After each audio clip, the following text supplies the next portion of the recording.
ये बात है उस जंग की जिसने अरेबिया की हिस्ट्री को बदल कर रख दिया। कोई नहीं बचना चाहिए, नबी इब्राहिम की नस्लों को खत्म कर दो।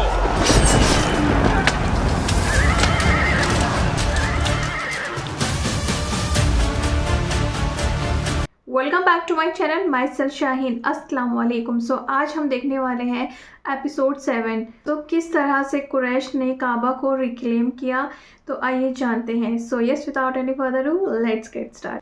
ये बात है मोहम्मद सल्लल्लाहु अलैहि वसल्लम की। इक़रा, पढ़ो, अपने रब के नाम से पढ़ो। ये बात है उस जंग की जिसने अरेबिया की हिस्ट्री को बदल कर रख दिया। कोई नहीं बचना चाहिए, नबी इब्राहिम की नस्लों को खत्म कर दो।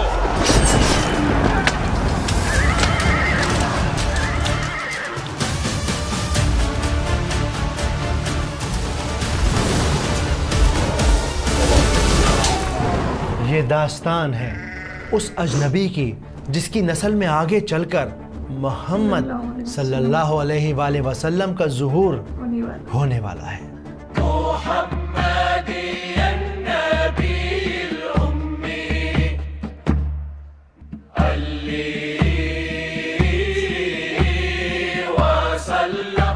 अस्सलाम वालेकुम। ये हमारी सीरतुन नबी सीरीज़ का 7th एपिसोड है। पिछले एपिसोड में हम मिले रसूलुल्लाह सल्लल्लाहु अलैहि वसल्लम की नस्ल में पैदा होने वाले लड़के ज़ैद से।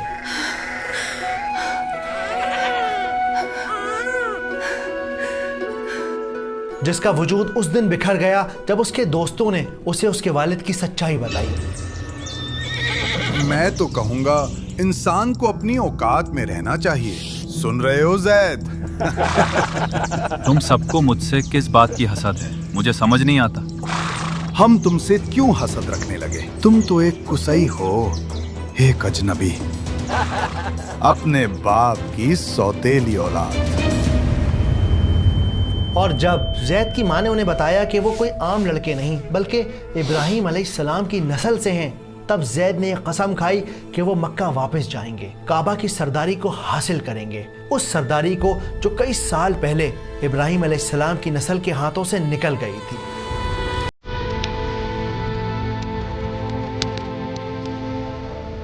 अब आगे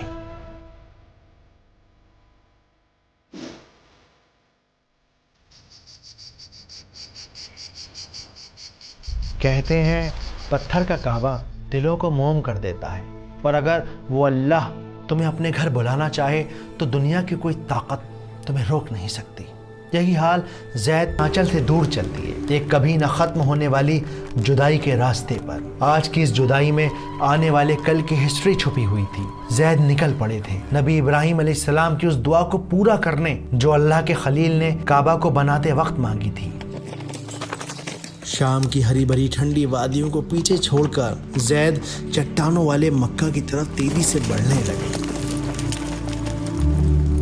सफर लंबा था, रेत की आंधी थी, नींद और थकन ज़ैद पर बुरी तरह से सवार थी। आसमान का चढ़ता सूरज ज़ैद के जिस्म को झुलसा रहा था, पर ज़ैद रुके नहीं, वो अपनी मंजिल की तरफ दौड़ते चले गए।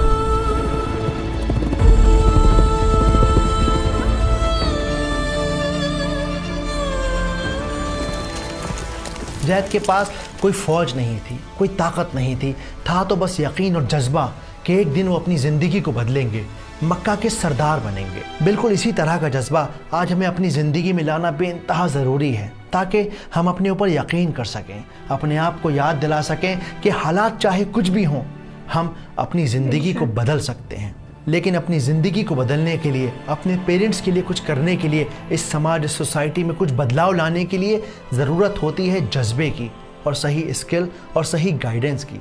और इसी वजह से आप लोगों की रिक्वेस्ट पर मैं लेकर आ रहा हूं 19 अप्रैल को AI लाइव मास्टर क्लास, जिसमें खुद पर्सनली आकर मैं आपको सिखाऊंगा किस तरह से आप रीली मकतूब की तरह सिनेमैटिक वीडियोस को बना सकते हैं। अगर आप एक स्टूडेंट हैं या जॉब करते हैं या कोई बिजनेस ओनर है या एक होम मेकर हैं, तो ये क्लास आप लोगों के लिए भी है। पढ़ने वाले बच्चों को मैं सिखाऊंगा कि किस तरह से बड़े आसान और बड़े मजेदार तरीके से वो बगैर किसी ट्यूटर के कॉम्प्लेक्स से कॉम्प्लेक्स चीजों को एआई की मदद से पढ़ सकते हैं। और जो होम मेकर्स हैं वो इस क्लास में सीखेंगी कि कैसे दिन के कुछ घंटे लगाकर आप YouTube पर अपनी एक पहचान बना सकती हैं। कोई cooking channel, Islamic channel, history channel, documentary channel बनाकर अपने कंटेंट क्रिएशन के सफर को शुरू कर सकते हैं। और खुदा ना खास्ता आप किसी वजह से इस मास्टर क्लास में रजिस्टर करने के बाद उस दिन क्लास को ज्वाइन नहीं कर पाए तो अगले 7 दिनों तक आप इसकी रिकॉर्डिंग को देख सकते हैं। तो अभी जाकर इस मास्टर क्लास को ज्वाइन कर लीजिए। आप इस QR कोड को स्कैन करके डायरेक्टली मास्टर क्लास के पेज पर पहुंच सकते हैं।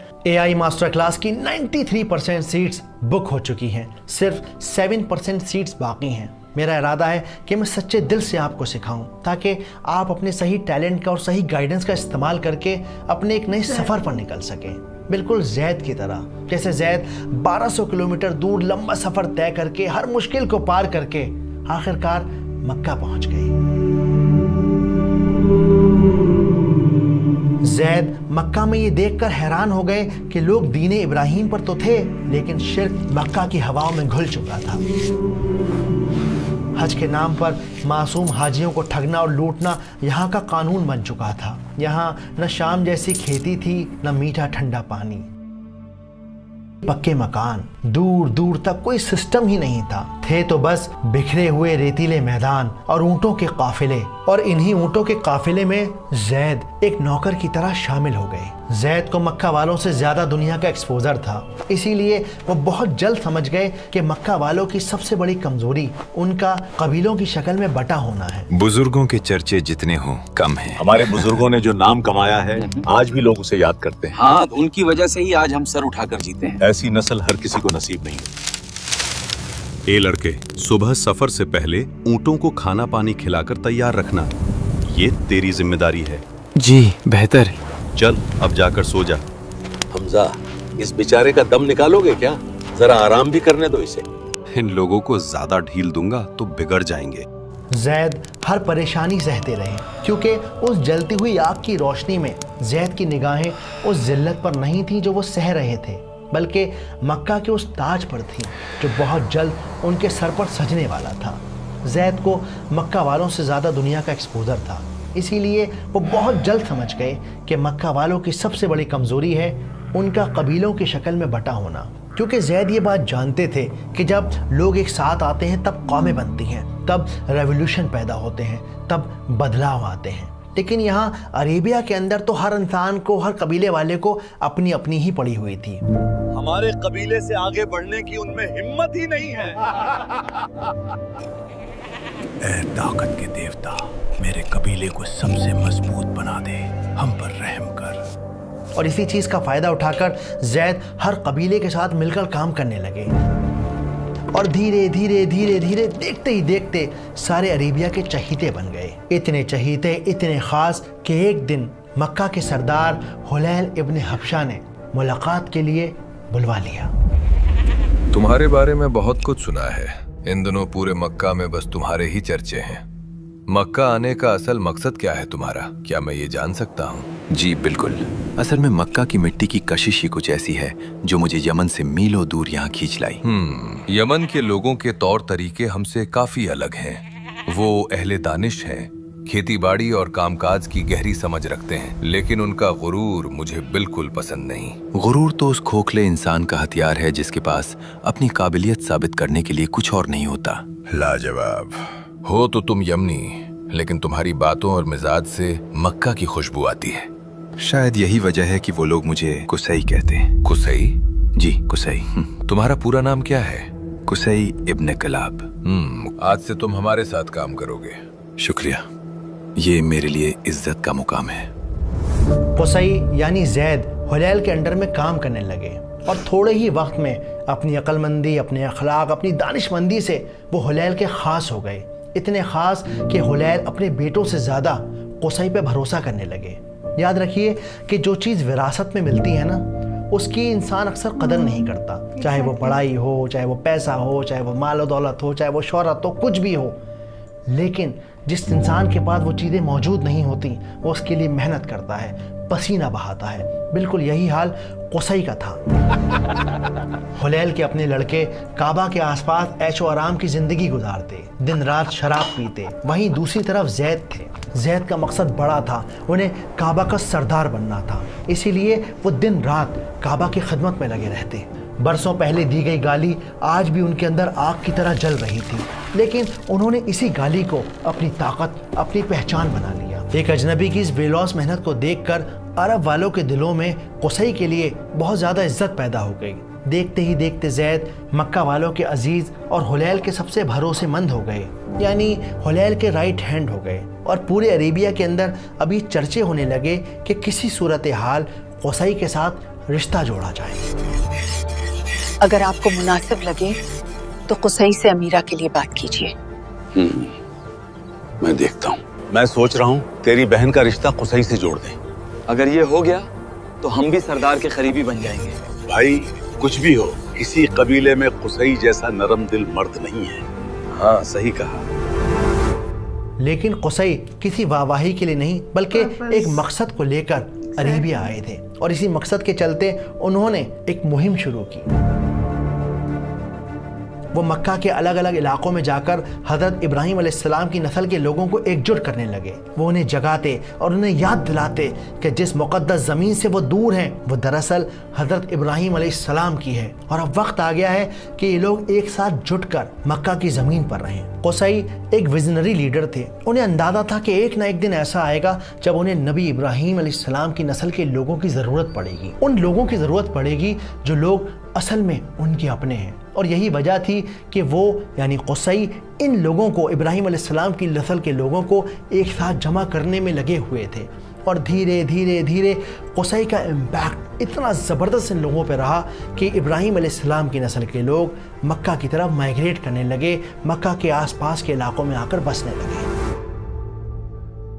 जैद, तुम अपनी बात कह सकते हो, सब तुम्हें सुन रहे हैं, कहो। जी शुक्रिया। ऐ मेरे भाइयों, मैं जैद उस अजीम नबी इब्राहीम की नस्ल से हूँ जिन्होंने इस दुनिया में अल्लाह का घर काबा तामीर किया था। आज मैं आपसे एक सवाल करने आया हूँ। जिस मुकद्दस घर को हमारे बुजुर्गों ने सारी इंसानियत के लिए बनाया था, आज हम खुद ही उससे इतने दूर क्यों हैं?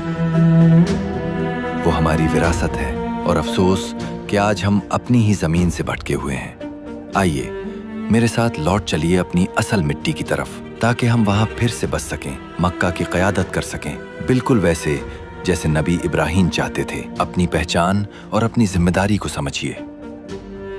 आइए मेरे साथ हिजरत कीजिए।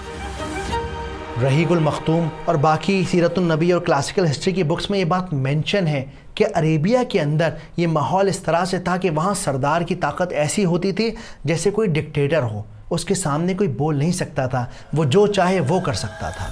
कबाइली सरदारों का दर्जा अपनी कौम में बादशाहों जैसा था। सरदार को वही मुतलकुल अनानी और इस्तिबदाद हासिल था जो किसी डिक्टेटर को हासिल हुआ करता है। बाज़ सरदारों का ये हाल था कि अगर वो बिगड़ जाते तो हज़ारों तलवारें ये पूछे बगैर बेनियाम हो जाती कि सरदार के गुस्से का सबब क्या है। हिस्टोरियंस के अकॉर्डिंग कुसई ने मक्का की सरदारी के लिए एक ऐसा मास्टर स्ट्रोक खेला जिससे वो मक्का की सरदारी के तख्त के बिल्कुल करीब आकर खड़े हो गए। उन्होंने हुलैल इब्न हबशा की बेटी हुब्बा से शादी कर ली। ऐ काबा के परवरदिगार, कबूल कर। सरदार हुलैल, क्या शादी की रस्म शुरू करने की इजाजत है? आपको इजाजत है, रस्म शुरू कीजिए।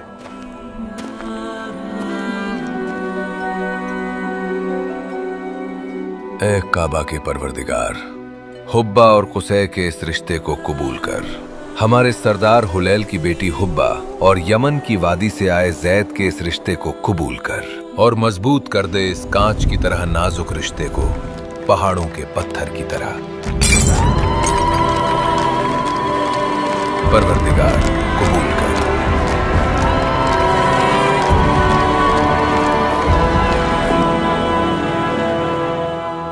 इस शादी ने रातों रात कुसै की किस्मत को बदल कर रख दिया। वो आम सा लड़का जो यमन की गलियों से रोते हुए चला था, आज मक्का के ख़ास लोगों में गिना जाने लगा।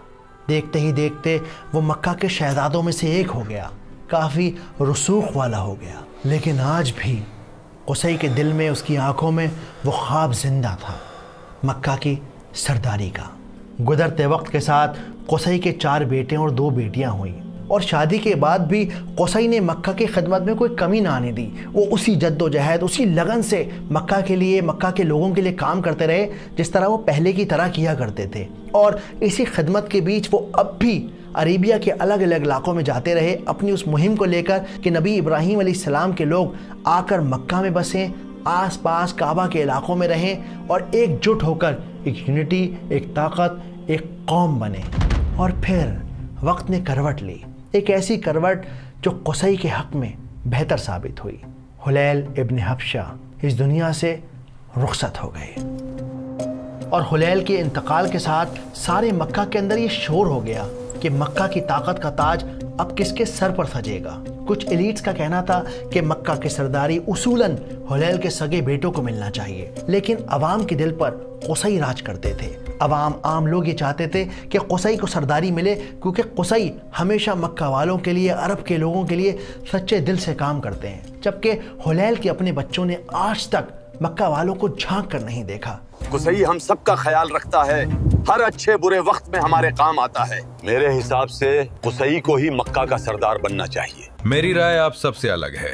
सरदारी कोई बच्चों का खेल नहीं कि जिसे चाह दे दिया। किसी पराये को हम अपना सरदार नहीं बना सकते। मैं चाहता हूँ कि कुसई ही हमारा सरदार बने।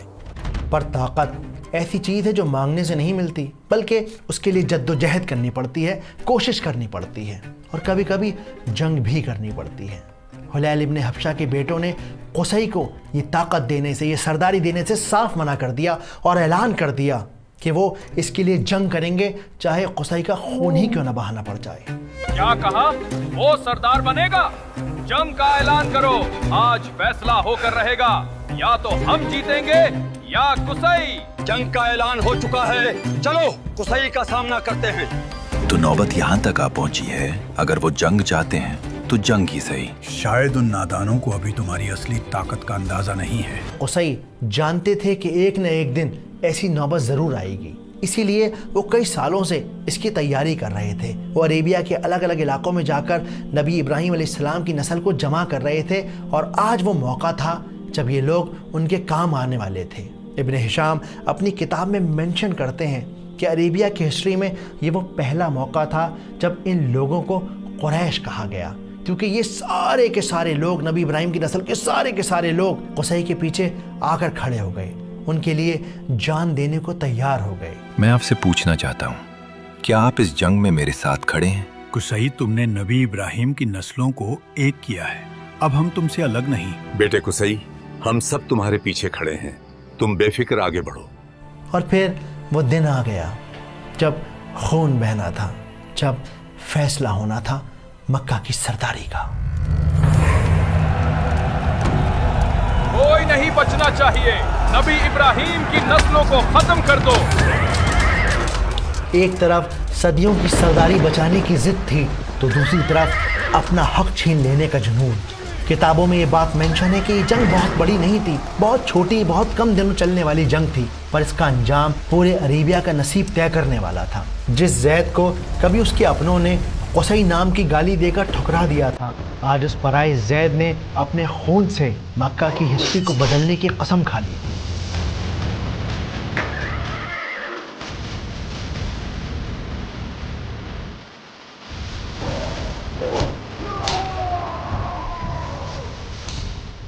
और फिर कुछ ऐसा हुआ जिसका तसव्वुर भी नामुमकिन था। एक ऐसी खबर जिसको सुनकर कुरैश कबीले वालों के पैरों तले जमीन निकल गई। ऐ लोगों, सुनो, कुसई कत्ल कर दिए गए, कुसई अब नहीं रहे। जुंदुब सही कह रहा है, हमने अपनी आंखों से कुसई को कत्ल होते देखा है।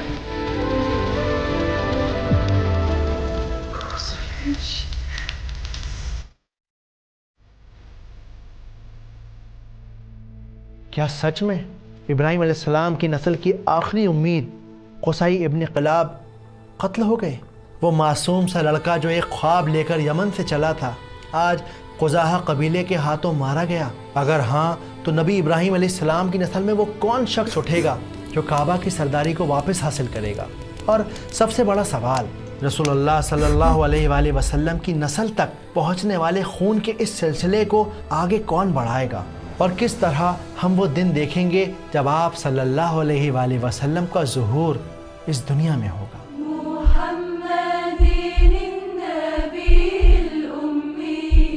इन सब सवालों के जवाब जानेंगे अगले एपिसोड में। माशाल्लाह माशाल्लाह, बहुत ही ज़्यादा ज़बरदस्त। सो वीडियो के एंड में आई गॉट गूज़ बम्स।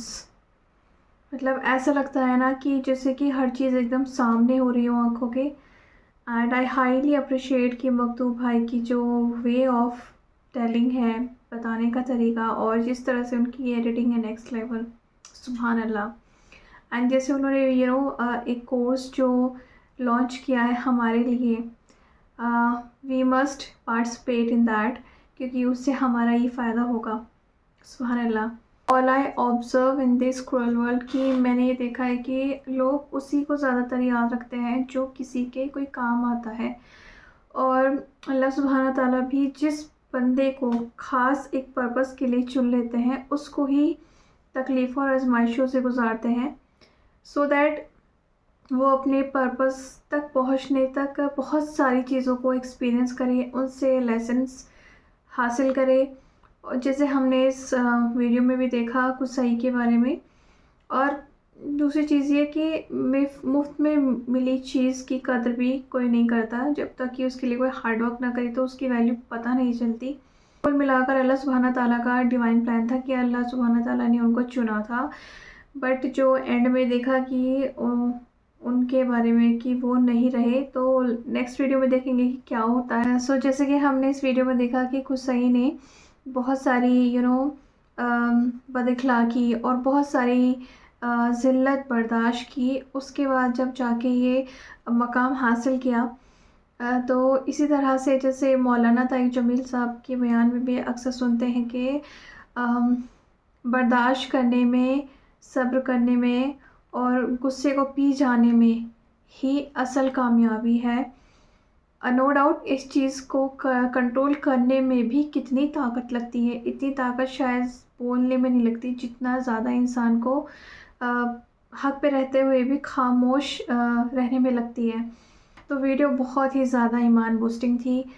सो बहुत ज़्यादा नॉलेज मिलती है वीडियो से, बहुत ईमान में इजाफ़ा होता है माशाल्लाह। सो अगर आपको वीडियो अच्छी लगी तो do not forget to like, comment, share and subscribe.